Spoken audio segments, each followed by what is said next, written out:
BCom second sem topic. Any university accounting for is branches. Meaning branches andre ಏನು? Branches are the different division opened in the different places in the same town. Branches andre ಏನು? Branches are the different division. Branches are the different division opened in different places in the same town.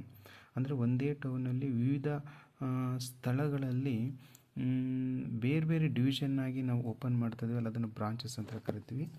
R in different town in the same country, ಒಂದೇ ಕಂಟ್ರಿಯಲ್ಲಿ ಒಂದೇ ದೇಶದಲ್ಲಿ ವಿವಿಧ ಟೌನ್ನಲ್ಲಿ, ಅರ್ಥ ಆಯ್ತಾ, ವಿವಿಧ ಪಟ್ಟಣಗಳಲ್ಲಿ ಬ್ರಾಂಚಸ್ ಓಪನ್ ಮಾಡೋದು ಕೂಡ ಅದನ್ನು ಕೂಡ ನಾವು ಬ್ರಾಂಚಸ್ ಅಂತ ಕರಿತೀವಿ. ಅಂದರೆ branches are the different division opened in different places in the same town are different town in the same country. Okay, next ಇದರ ಅಬ್ಜೆಕ್ಟಿವ್ಸ್ ಏನು? ಬ್ರಾಂಚಸ್ ಉದ್ದೇಶ ಏನು? ಬ್ರಾಂಚಸ್ ಓಪನ್ ಮಾಡೋರ ಉದ್ದೇಶ ಏನು? Branches is the main objectives of is the branches which is the increase the sales of the existing business. ಈಗಾಗಲೇ ಇರತಕ್ಕಂಥ ಬಿಸ್ನೆಸ್ಸನ್ನು increase ಮಾಡೋದು, ಜಾಸ್ತಿ ಮಾಡೋ ಸಲುವಾಗಿ ನಾವು ಬ್ರಾಂಚಸ್ಸನ್ನು ಓಪನ್ ಮಾಡ್ತೀವಿ. Okay, next concept is a type of is a branches.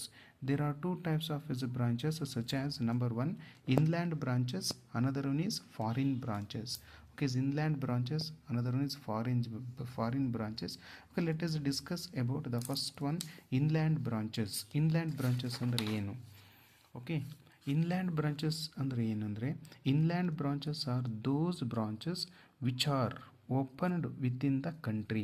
ನಮ್ಮ ದೇಶದಲ್ಲಿ ನಾವು ಏನು ಮಾಡ್ತೀವಿ, ಬ್ರಾಂಚಸ್ನ ಓಪನ್ ಮಾಡ್ತಿದ್ವಲ್ಲ, ಅದಕ್ಕೆ ನಾವು ಇನ್ಲ್ಯಾಂಡ್ ಬ್ರಾಂಚಸ್ ಅಂತ ಕರಿತೀವಿ ಅಥವಾ ಡೊಮೆಸ್ಟಿಕ್ ಬ್ರಾಂಚಸ್ ಅಂತ ಕರಿತೀವಿ. Inland branches are the those branches which are opened within country. Okay, within the country, ನಮ್ಮ ಕಂಟ್ರಿನಲ್ಲಿ ನಮ್ಮ ದೇಶದಲ್ಲಿ ಬ್ರಾಂಚಸ್ನ ಓಪನ್ ಮಾಡೋದು ಇನ್ಲ್ಯಾಂಡ್ ಬ್ರಾಂಚಸ್ ಅಥವಾ ಡೊಮೆಸ್ಟಿಕ್ ಬ್ರಾಂಚಸ್ ಅಂತ ಕರಿತೀವಿ.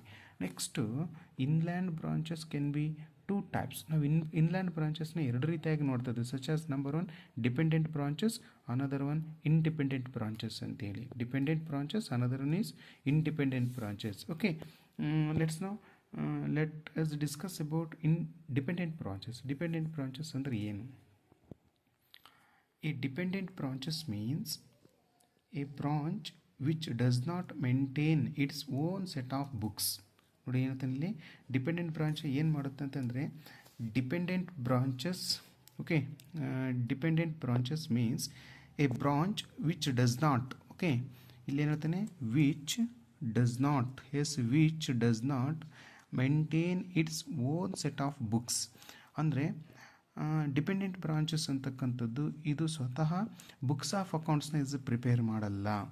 ಯಾಕೆ ಅಂತಂದರೆ it is entirely depending upon the head office. ಈ ಡಿಪೆಂಡೆಂಟ್ ಬ್ರಾಂಚಸ್ ಅಂತಕ್ಕಂಥದ್ದು ಕಂಪ್ಲೀಟ್ಲಿ ಆಗಿ ಯಾವುದ್ರ ಮೇಲೆ ಡಿಪೆಂಡೆಂಟ್ ಆಗಿರುತ್ತೆ ಅಂತ ಹೇಳಿದ್ರೆ ಹೆಡ್ ಆಫೀಸ್ ಮೇಲೆ ಡಿಪೆಂಡೆಂಟ್ ಆಗಿರುತ್ತೆ ಫಾರ್ ಆಲ್ ಇಟ್ಸ್ ರಿಕ್ವೈರ್ಮೆಂಟ್. ಇದಕ್ಕೆ ಸಂಬಂಧಪಟ್ಟಂತೆ ಬುಕ್ಸ್ ಆಫ್ ಅಕೌಂಟ್ಗೆ ಸಂಬಂಧಪಟ್ಟಂತೆ ಎಲ್ಲ ಅಕೌಂಟ್ಸ್ ಆಫ್ ಬುಕ್ಸ್ನ ಮೇಂಟೈನ್ ಮಾಡೋದು ಯಾರು ಅಂತ ಹೇಳಿದ್ರೆ ಹೆಡ್ ಆಫೀಸು. ಹಾಗಾಗಿ it is entirely depending upon the head office for all its is requirements ಅಂತ ಕರಿತೀವಿ. ನೆಕ್ಸ್ಟ್ ಏನಾಗ್ತಾನೆ ಅಂತ ಹೇಳಿದ್ರೆ ಇಟ್ ವಿಲ್ ಅಂದರೆ dependent branches will receive goods from head office only. ಅಂದರೆ ಡಿಪೆಂಡೆಂಟ್ ಬ್ರಾಂಚಸ್ ಅಂತಕ್ಕಂಥದ್ದು ಇದು ಗೂಡ್ಸ್ಗಳನ್ನು ಹೆಡ್ ಆಫೀಸ್ ಕಡೆಯಿಂದ ರಿಸೀವ್ ಮಾಡಿಕೊಳ್ಳುತ್ತೆ. And also all the expenses of the branch, ಅಂದರೆ ಬ್ರಾಂಚ್ಗೆ ಸಂಬಂಧಪಟ್ಟಂಥ ಎಲ್ಲ ಖರ್ಚುಗಳನ್ನು paid and accounts are is maintained by the head office. Okay, ಇದಕ್ಕೆ ಸಂಬಂಧಪಟ್ಟ ಅಕೌಂಟ್ಸ್ ಮೇಂಟೈನ್ ಮಾಡೋದಾಗಲಿ ಎಕ್ಸ್ಪೆನ್ಸಸ್ ಕೊಡೋದಾಗಲಿ ಯಾರು ಕೊಡ್ತಾರಪ್ಪ ಅಂತಂದರೆ ಹೆಡ್ ಆಫೀಸ್ ಕೊಡುತ್ತೆ. ಹೆಡ್ ಆಫೀಸ್ ಕೊಡ್ತಾಗ ಇದನ್ನು ನಾವು ಹೆಸರಲ್ಲಿ ಕೊಡುತ್ತೆ dependent branches. Dependent branches totally is A depending upon the head office. Second one independent branches ಅಂದರೆ ಏನು? ಹೆಸರಲ್ಲಿ ಕೊಡುತ್ತೆ independent. It is one of the independent. Okay, independent branches. And independent branches is A branch which enjoy freedom in its working. ಇದು ಏನು ಮಾಡುತ್ತೆ? Which enjoy freedom in its is working. ಇದು ತುಂಬ ಸ್ವತಂತ್ರ ಬದ್ಧತೆಯಾಗಿದ್ದ ಕೆಲಸ ಮಾಡುತ್ತೆ. ಯಾಕಪ್ಪ ಅಂತಂದರೆ ಇದು ಯಾವುದೇ ಒಂದು ಬ್ರಾಂಚಸ್ ಮೇಲೆ ಡಿಪೆಂಡೆಂಟ್ ಆಗಿಲ್ಲ.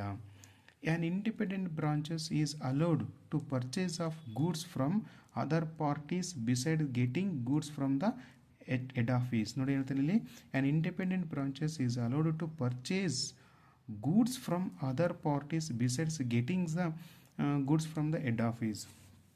ಅಂದರೆ ಇದು ತನ್ನಷ್ಟಕ್ಕೆ ತಾನೇ ಗೂಡ್ಸ್ಗಳನ್ನು ಕೊಂಡುಕೊಳ್ಳುವ ಅದರ್ ಪಾರ್ಟೀಸಿಂದ ತನ್ನಷ್ಟಕ್ಕೆ ತಾನೇ ಇದು ಕೊಂಡುಕೊಳ್ಳುವಂಥ ಕೆಲಸ ಮಾಡ್ತೀವಿ. ಅಂದರೆ ಯಾವುದೇ ರೀತಿಯ ಹೆಡ್ ಆಫೀಸ್ ಕಡೆಯಿಂದ ಪರ್ಮಿಷನ್ ಇಲ್ಲದೇ ಇದು ಸರಕು ಮತ್ತು ಸೇವೆಗಳನ್ನು ಕೊಂಡುಕೊಳ್ಳುತ್ತೆ.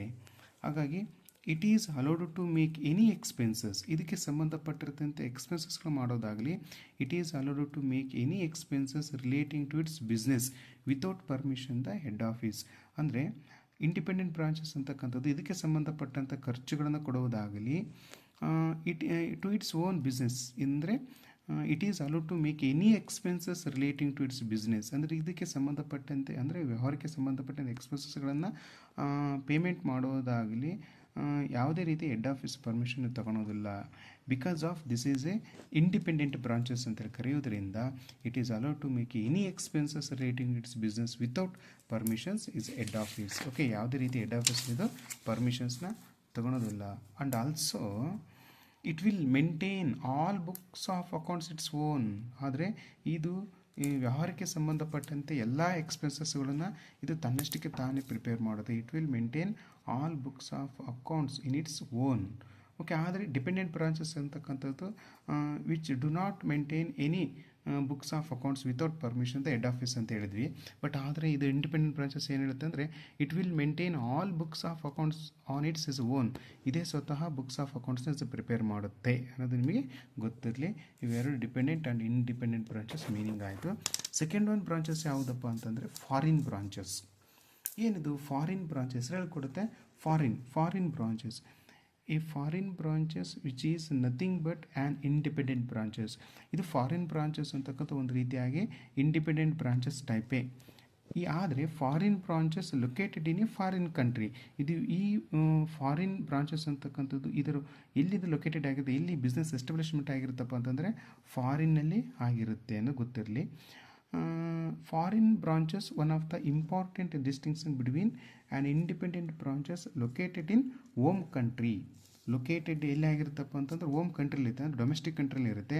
One located in the foreign country. ಅಂದರೆ one of this important distinction between dependent branches, independent branches is located in the home country. ಅಂದರೆ ಇಂಡಿಪೆಂಡೆಂಟ್ ಬ್ರಾಂಚಸ್ ಎಲ್ಲಿರುತ್ತೆ, ಹೋಮ್ ಕಂಟ್ರಿಲಿ ಇರುತ್ತೆ. ಇದರದ್ದೇ ಮತ್ತೊಂದು branches one located in foreign country, ಇದರದ್ದೇ ಮತ್ತೊಂದು branches ಎಲ್ಲಾಗಿರುತ್ತೆ, ಇಲ್ಲಿ ಲೊಕೇಶನ್ ಎಲ್ಲಿ ಇರುತ್ತಪ್ಪ ಅಂದರೆ ಫಾರಿನಲ್ಲಿ ಇರುವುದರಿಂದ ಈಸ್ ದಟ್ ಫಾರಿನ್ ಬ್ರಾಂಚಸ್ ಅಂತ ಕರಿತೀವಿ. Maintain it's books of accounts in the currency of the foreign. ಅಂದರೆ ಇದು ಕೂಡ ಇಂಡಿಪೆಂಡೆಂಟ್ ಬ್ರಾಂಚಸ್ಸು ಏನದು ಅಕೌಂಟ್ಸ್ ಆಫ್ ಬುಕ್ಸ್ನ ಓನಾಗಿ ಪ್ರಿಪೇರ್ ಮಾಡುತ್ತೆ. ಅಂದರೆ foreign branches maintain it's books of accounts in the currency of the foreign. ಅಂದರೆ ಇದು ಫಾರಿನ್ ಕರೆನ್ಸಿ ಮುಖಾಂತರ books of ಅಕೌಂಟ್ನ ಪ್ರಿಪೇರ್ ಮಾಡ್ತೀವಿ. ಯಾಕೆ ಅಂತಂದರೆ ಇಟ್ ಈಸ್ ಲೊಕೇಟೆಡ್, ಎಲ್ಲಿ ಲೊಕೇಟೆಡ್ ಆಗಿರುತ್ತಪ್ಪ ಅಂತಂದರೆ it is located in the foreign country. ಇದು ಫಾರಿನ್ ಕಂಟ್ರಿಯಲ್ಲಿ ಲೊಕೇಟೆಡ್ ಆಗಿರುವುದರಿಂದ ಇದ್ರದ್ದು ಬುಕ್ಸ್ ಆಫ್ ಅಕೌಂಟ್ಸನ್ನು the currency of the foreign ಕರೆನ್ಸಿನಲ್ಲಿನೇ ಇದು ಬುಕ್ಸ್ ಆಫ್ ಅಕೌಂಟ್ನ ಪ್ರಿಪೇರ್ ಮಾಡುತ್ತೆ. ಆದರೆ ಇದು ಬುಕ್ಸ್ ಆಫ್ ಅಕೌಂಟ್ಸ್ನ ಓನಾಗಿ ಪ್ರಿಪೇರ್ ಮಾಡುವಂಥದ್ದು. Because of this is the foreign branches. Okay.